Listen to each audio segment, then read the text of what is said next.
அண்ணி, யார் இவரு? என்ன சொல்லிட்டு இருக்காரு? வைஷு, மீனாட்சியோட அண்ணன் அவங்களை கூட்டிட்டு போக வந்திருக்காராம்.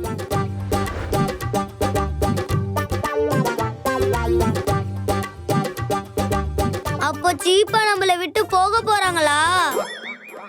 அது யாரா சீப்பா? சின்ன பாட்டி. ஓ, பா, நல்ல வேலை சீப்போன்னு சொல்லாம சின்ன பாட்டின்னு சொன்னீங்க. ஆமா ஆகாஷ், அவங்களுக்கு யாரும் இல்லைன்னு தானே இவ்வளவு நாள் நம்ம வீட்டுல இருந்தாங்க. இப்பதான் அவங்க அண்ணன் வந்துட்டாருல, போயிடுவாங்க. என்னங்க நீங்க பேசுறீங்க? மாமா என்னதான் சொன்னாலும் அவர் கையால வாங்கின தாலி இன்னும் மீனாட்சி கழுத்துல இருக்குல்ல.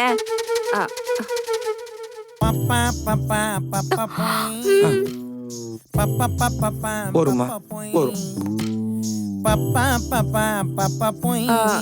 இப்போ அவங்க இந்த வீட்டுக்கு வாழ வந்தவங்க.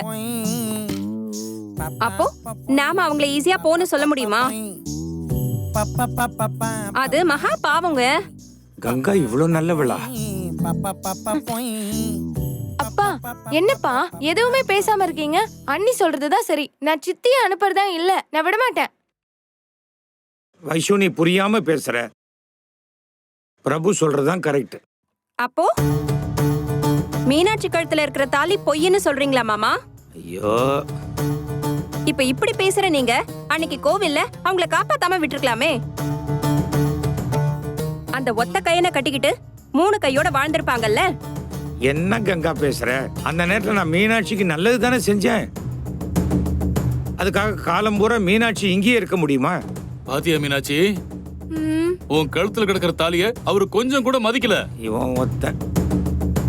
இந்த வீட்டுல நீ எப்படிமா சந்தோஷமா வாழ முடியும்? வேணாம், இது பாரு, அண்ணன் உனக்கு ஒரு நல்ல வாழ்க்கையை ஏற்படுத்தி தர. நீ கிளம்பு.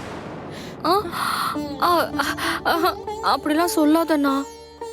உன் தங்கச்சி கழுத்துல ஒரு தாலி ஏறினதுக்கு அப்புறம் இன்னொரு வாழ்க்கையை என்னால நினைச்சு கூட பார்க்க முடியாது. ஐயோ,